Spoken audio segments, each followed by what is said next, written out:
샬롬, 지난밤 평안하셨습니까? 오늘은 2025년 5월 9일 금요일입니다. 아무리 어려운 문제를 만나도 반드시 해결될 거야, 어딘가에 분명 해결책이 있을 거야 라고 말하는 사람이 있는가 하면 이젠 끝이구나, 우린 망했다, 우린 죽었다 라고 말하는 사람도 있습니다. 똑같은 문제를 경험하더라도 사람마다 반응하는 방식이 다르다는 겁니다. 여러분은 어느 쪽에 해당이 되십니까? 또 여러분들의 주변에는 주로 어떤 사람들이 있습니까? 반드시 해결될 거야, 어딘가에 해결책이 있을 거야 라고 말하는 사람은 아무리 힘든 문제를 만나도 절망하지 않습니다. 오히려 그 문제 속에서 소망을 발견합니다. 인생의 의미를 찾습니다.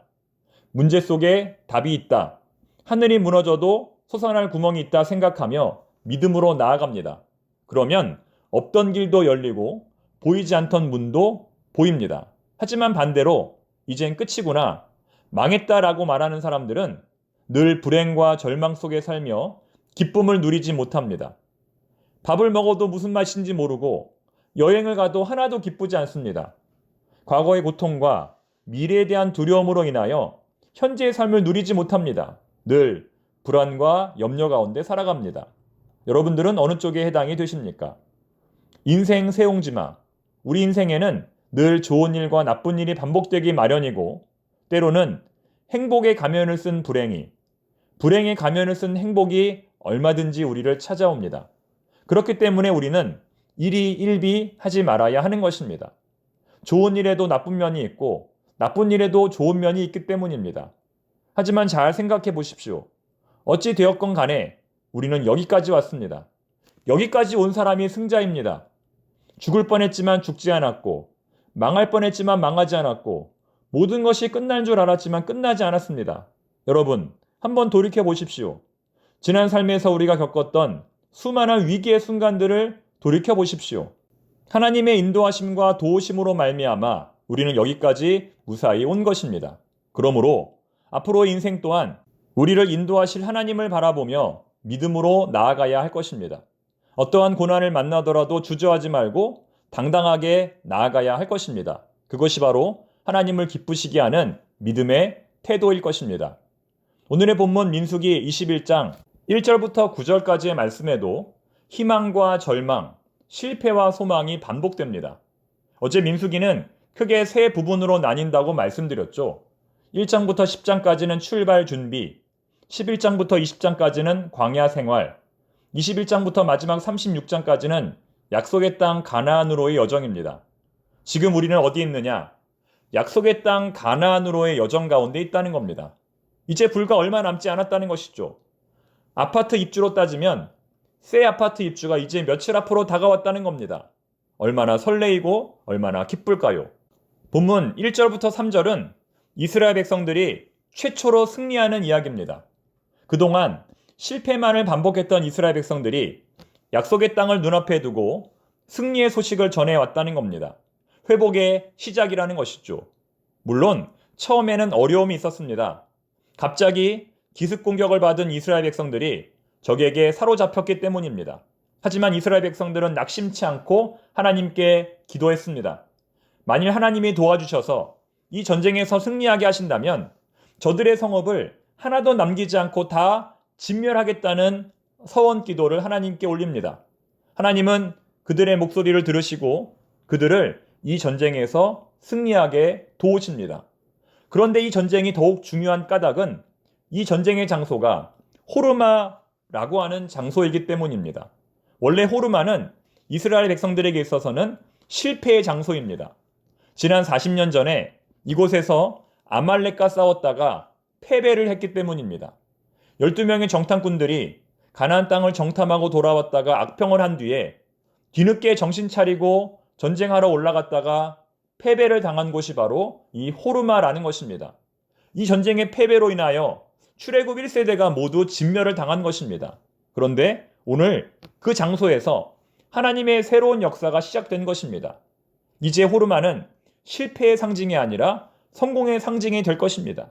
이제 호르마는 절망의 상징이 아니라 소망의 상징이 될 것입니다. 그렇게 볼 때 본문 1절부터 3절의 내용은 너무나 중요한 내용이라고 말할 수 있습니다. 하지만 그럼에도 불구하고 그들의 믿음은 불과 며칠을 유지하지 못합니다. 바로 그 다음 절에서 이스라엘 백성들은 하나님을 원망하며 돌이킬 수 없는 죄를 짓기 때문입니다. 방금 전 전쟁에서 승리하게 하시는 하나님을 직접 체험했음에도 불구하고 눈앞에 보이는 어려움으로 인하여 그들은 또다시 하나님께 원망의 죄를 짓습니다. 마음이 상하여 하나님과 모세를 원망하는 이스라엘 백성들의 모습이 본문 4절과 5절에 기록되어 있습니다. 그런데 여기서는 하나님도 단단히 화가 나신 것으로 보입니다. 그동안에도 이스라엘 백성들이 수없이 하나님께 원망과 불평의 죄를 지었지만 이번에 지은 죄는 과거에 지은 죄들과는 차원이 다른 큰 죄였기 때문입니다. 만나는 이스라엘 백성들이 지난 40년의 광야 생활 속에서 살아갈 수 있도록 하나님께서 특별히 공급하신 양식이었습니다.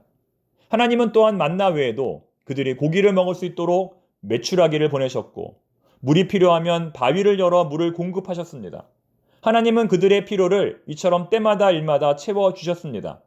물론 불편하고 힘든 순간도 있었겠지요. 200만 명이라고 하는 많은 사람들이 그 무더운 날씨에 광야에서 이동하는 것 자체가 고난이었을 것입니다. 하지만 하나님은 그들을 독수리의 날개로 업어 안전하게 여기까지 인도하셨습니다. 그런데 오늘 그들은 이 모든 하나님의 은혜를 근본적으로 부정하는 절대로 하지 말았어야 할 말을 합니다. 자, 뭐라고 말했냐면 제가 5절 말씀을 한번 읽어보겠습니다. 한번 들어보십시오. 백성이 하나님과 모세를 향하여 원망하되 어찌하여 우리를 애굽에서 인도해 내어 이 광야에서 죽게 하는가? 이곳에는 먹을 것도 없고 물도 없도다. 우리 마음이 이 하찮은 음식을 싫어하노라 하매. 자, 어떤 음식이라고 했죠? 하찮은 음식. 원어로 보면 무가치한 것입니다. 지금까지의 모든 하나님의 은혜가 무가치했다는 겁니다. 만나도 무가치하고 메추라기도 무가치하고 그동안의 하나님의 모든 은혜가 무가치했다는 겁니다. 하나님이 베푸신 은혜와 사랑을 무가치한 것으로 비하시킨 것이죠. 이 말을 듣자마자 하나님은 얼마나 화가 나셨을까요? 그래서 하나님은 곧바로 이스라엘 백성들에게 불뱀을 보내십니다. 여러분, 우리도 살다 보면 힘들 때가 있습니다. 우리도 살다 보면 원망과 불평이 생길 때가 있습니다. 하지만 그럴 때일수록 감사하십시오. 그럴 때일수록 침묵하십시오. 그것이 우리의 생명을 지키는 방법입니다. 민수기 14장 28절에서 하나님은 이렇게 말씀하셨습니다. 너희 말이 내 귀에 들린 대로 내가 너희에게 행하리니. 아무리 힘들고 어려워도 말로써 짓는 죄를 짓지 말아야 한다는 것입니다. 이제 이야기의 결론입니다. 불뱀에 물린 많은 사람들이 고통을 호소했습니다. 불뱀에 물린 많은 사람들이 죽기 시작했습니다. 하나님의 진노는 극에 달했고 이스라엘 백성들은 약속의 땅을 코앞에 두고 멸망당할 위기에 처했습니다. 그때 하나님은 모세에게 이것을 만들어 장대해 달라고 명령하십니다. 무엇입니까? 놋뱀입니다. 8절과 9절 말씀 읽어보겠습니다. 여호와께서 모세에게 이르시되 불뱀을 만들어 장대 위에 매달아라. 물린 자마다 그것을 보면 살리라. 모세가 놋뱀을 만들어 장대 위에 다니 뱀에게 물린 자가 놋뱀을 쳐다본 즉 모두 살더라. 하나님의 명령대로 모세는 놋뱀을 만들어 장대 위에 높이 걸어 세웠고 이 놋뱀을 쳐다본 사람은 모두 살았다고 성경은 증언합니다. 왜 하나님은 이와 같이 놋뱀을 만들어 그것을 쳐다보라고 말씀하셨을까요? 우리가 잘 아는 대로 이 사건은 예수님의 십자가 사건을 예표합니다. 요한복음 3장 14절 모세가 광야에서 뱀을 든 것 같이 인자도 들려야 하리니. 불뱀에 물린 자들이 놋뱀을 바라보았을 때 살았던 것처럼 이 땅에 사는 모든 죄인들은 예수님의 십자가를 바라보아야 구원을 얻는다는 것입니다. 여기서 우리가 주목할 것은 놋뱀을 바라보라 라고 할 때 쓰인 라라고 하는 동사입니다. 이 동사는 그냥 대충 바라보라는 것이 아니라 열심히 바라보라, 숙고하라, 주시하라는 뜻을 가지고 있습니다. 즉, 우리가 예수님을 바라볼 때 그냥 대충 바라보아서는 안 된다는 것입니다. 예수님을 바라볼 때 보다 집중해서, 보다 숙고해서 바라보아야 한다는 것입니다. 히브리서 3장 1절에 예수를 깊이 바라보라는 의미와 같은 것입니다. 여러분, 모든 문제의 해결점은 우리 예수님에게 있습니다. 앞서서 아무리 어려운 문제를 만나도 반드시 해결될 것이라는 담대한 믿음을 가진 사람이 있다고 말씀드렸습니다. 어떻게 해야 그런 사람이 될 수 있을까요? 우리 구주 예수님을 깊이 생각하는 사람이 바로 그런 믿음을 가진 사람입니다.